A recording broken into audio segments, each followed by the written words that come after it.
Welcome to the Board Wrap-Up Show for January. I'm your host, Sean Anderson for Ponca City Public Schools, and this is our wrap-up of the January Board of Education meeting with Superintendent Shelley Arrott. And Shelley, thank you for being on the show. Well, thank you for having me, Sean. Special recognition of Board of Education members because January is National Board of Education Board Member Month. I mean, this is a time to recognize the incredible service that all of these board members provide. And so let's start there, shall we? Sure, I'd love to. As you mentioned, it is National Board of Education Recognition Month. And Sean, what I want to say about board members who serve throughout the United States and Oklahoma, they give selflessly of their time. It's an elected position and there is no pay whatsoever. And our board members spend countless hours making decisions to support our students and our staff constantly. And we have one of the best boards ever. And I would like to just mention who our board members are. We have Nancy Zimmershed from Ward 2. She is our current board president. We have Judy Troop from Ward number 3. She's been on the board for 17 years. And I want to go back to Nancy. Nancy is completing her 5th year on the board. Judy from Ward 3, Judy Troop, is completing her 17th year. We have Don Newsom, who is our longest serving board member. He's been on the board since 1999, so 22 years. And he's on the finance and the property committee and has been real instrumental in our bond issues and bond projects throughout the years. We have Robin Riley. He was appointed in 2012, so he is beginning his 10th year as a board member. And our final board member is Miss Anna Roland. She was appointed in February of 2021 after the untimely passing of our longtime board member, Dr. David Kincaid. And so this is her first year as a board member, but these men and women work selflessly, and it's a tough job when times are normal, but in a pandemic, it's been really hard and they've had to make some hard calls, but they are super supportive of our students. They want what's best for them, of our staff, of the Wildcats, and it's a great team. They are truly integral members of Team PCPS. Yeah, for sure. Well, every Board of Education meeting has something in common, that it starts with the Employee of the Month and the Friend of Education Awards, and the January Board of Education meeting for Ponca City Public Schools certainly no different. And who did we honor? Well, as you know, the board awards are always one of the highlights of the meeting because we can recognize our outstanding employees and our volunteers that help us. And the Certified Employee of the Month this month went to Cheryl Snyder. Cheryl is the instructional coach at Roosevelt Elementary, and she's been with our district a long time, and she's a fabulous employee. And our Support Employee of the Month went to a Roosevelt employee as well, and it went to Elizabeth Stewart. She is actually the secretary at Roosevelt, but I have to tell you, she's working on her teaching degree. So we see her in a different role in the near future. Our Friend of Education was Ponca City Church. They're a supporter of PCPS, and they were nominated by West Middle School. They had donated lots of supplies to our teen living program. So we certainly appreciate the Ponca City Church. Very good.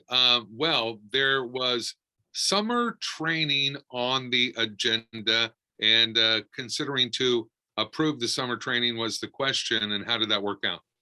It worked out wonderfully. It was our Kagan training and our Kagan win-win discipline training. And what Kagan does, it's a cooperative learning training, and it's really a focus in our district. It's a way that teaches structures for our teachers to get our students to interact and connect and be engaged in the curriculum and talk to each other about their learning. And that training is going to be offered in Ponca City.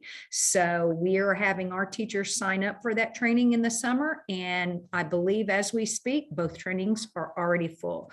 And that's one thing I can say about Ponca City Public Schools is we provide excellent professional development to our staff. So we're really excited to bring this in town, and then we don't have to travel. Yeah, for sure. Well, the Oklahoma State Regions for Higher Education 2021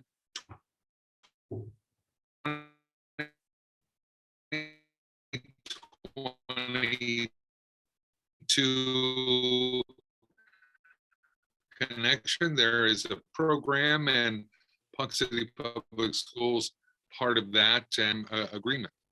Yes, we are. And this is something I'm really excited about. As you know, Sean, Oklahoma is experiencing a severe teacher shortage. So we've got to look outside the box, and we are growing our own teachers. So we have started a program called Teach PC. So it started second semester. It started at the beginning of January. Ashley Campbell is the teacher. We coordinated with the Higher Ed Oklahoma Teacher Connection group, and we have curriculum for our students, and we teach them strategies on how to become great teachers. We will take them on field trips to observe at different sites, and we'll even have them serve in mentorship so they can go out, earn high school credit, and go out and help at schools and earn money. So working while learning at the same time. So we're excited about that, and we're excited to grow our own teachers. Yeah, for sure. Well, renovations ahead for Union Elementary, Lincoln Elementary, Howell auditorium, restroom renovations, and all of those projects require some approval for some subcontractors. And I know all three of those were on the agenda for January. They were on the agenda for January. And as you know, we passed the big bond election in October of 2021 on October 12th with amazing results, 83%.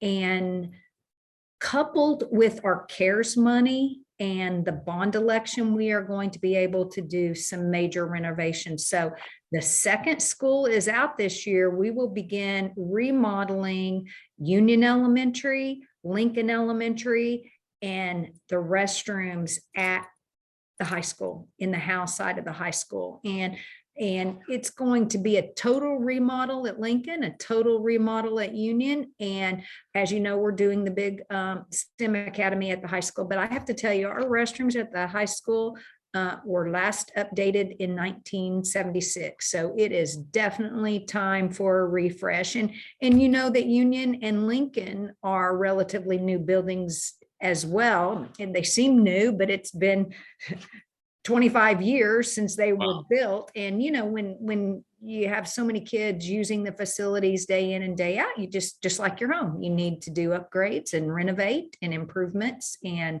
bathrooms are needed at all three of those schools. Flooring is needed at both Union and Lincoln. Something else that we're doing at Lincoln is in the gym at Lincoln is the cafeteria line. So during lunch, we have PE going on. So to avoid obstacles that occur during that time, we are moving the serving line back to the east, and it will be in with the cafeteria. So the kids won't have to walk through the cafeteria and the gym and balls flying and games interrupted. So it's much needed. Very, very good. Well, the January Board of Education meeting then went into executive session. And then right after the executive session, Shelley, this is something that's an annual happening with the Board of Education. They must look at and take action on the renewal of the superintendent's contract. And are you still going to be with us? I'm still here. Okay, good. Well, my contract actually starts July 1 and goes through June 30th. So my contract was renewed for an additional year. It's a 3-year contract, so they just rolled over another year. And here I am. So yeah, very good. Well, that's a formality most of the time, right? And that's good. Well, let's hope so. Yeah, exactly. Absolutely. Well, approval of the board personnel report. What exactly is that? Well, our agenda, we've talked about this, is like 260 pages. It includes every line item from our budget, but we change employees all the time, especially with our support employees. And the board personnel reports shows any new hires that we may have, or anybody who's resigned, any non-contract extra duty, any special assignments. And it's always pretty lengthy. And at that time, our board must approve all new hires before they can begin to work. Actually, before we can pay them, they can actually start to work, but we can't pay them until it's board approved. So at that time, and that's always after executive session, because one of the things that we can talk about in executive session is personnel. And so the board personnel report is always after executive session, and they approve Right. that. And that was it. Yeah, a very busy January Board of Education meeting. Of course, one is coming up pretty quickly for February as this school year continues. And I know that there will be continuing to be updates with the COVID numbers and things like that. We certainly hope that that information continues to get better, Well, trend in a better place. as of that board meeting, things were just starting to peak with Omicron, and then it quickly peaked. But I will tell you, we have seen a downward decline this week. It's still been high, but hey, we are ready for a decline. And Sean, since you brought that up, I want to tell our viewers or listeners that we are going to do everything that we can to keep these buildings open. We do not want our kids to be in distance learning. The pandemic has been hard on our kids, both academically and emotionally. And we used a strategy this year. I mean, the only reason we actually went to distance learning for 2 days at West, the high school, and at Lincoln was because we were short staffed. On one of those days that we went to distance learning, we had 167 staff members out district-wide, and we have about 800. So we're pushing a huge percentage there, and we have to think of safety. We have to supervise our kids adequately and meaningfully. So had to make that tough call. Yeah, and of course, the governor's emergency Executive order. executive order to allow state employees to offer to be substitutes. Have you noticed an uptick in substitutes volunteering? Well, we've heard from one state employee, and that is Senator Bill Coleman, and he has actually done his onboarding and his OSBI fingerprinting. That's a requirement of the executive order, and it's a school law. Anybody who works in our school has to have the OSBI fingerprinting, and he is going to actually substitute Monday and Friday of next week. I will tell you, Monday's the hardest day for us to get subs, and Fridays are the day that we have the highest absences historically. So those are great days. But here's what I can tell you, just from the publicity of the executive order and schools going to distance learning and discussing that we're so short of staff, here's what I've seen. We have had about 12 new substitutes apply to work for us, and they said they just want to help. They're stay-at-home people, and they don't work during the day. And Jennifer Dye, our executive director of human resources, actually did two onboardings last week, and we have 12 new subs in our pool. And during this high communicability of Omicron, not only are our staff sick, but we have a lot of our substitutes sick too. So right. Always need those subs. Yes, Superintendent. Go ahead. Sorry. I can't wait. No, I can't wait for the somebody said, where are you going to put him? Right. We're going to see what's open, but hey, kindergarten is always fun. Yeah, I think he would be a great kindergarten teacher. I really do. Those kindergarten, we have great students no matter what grade level you're subbing in. It's always fun. We have been subbing, central administrators have been subbing all this time too, to help support our sites. And it just warms your heart to be around those kids, and they're brutally honest. So Oh, yes, for sure. But for it's sure. lots of fun. It's great being around our kids. Hey, join Team PCPS and have lots of fun. Yeah, for sure. Enjoyed the the post from Adam Lemming, the director of operations, when he actually went into the classroom to sub. So Yes, he was in so the cafeteria. He had a bow tie on. I said, "You messed up." They asked him if he was from the circus, and never a dull moment. But hey, it was great. We'll do anything to keep our schools open and keep our Wildcats in school. right, right. Yeah, yeah, for sure. Well, that is going to do it for this edition of this board wrap-up show for January with Superintendent Shelley Arrott. Until next time, thank you for watching.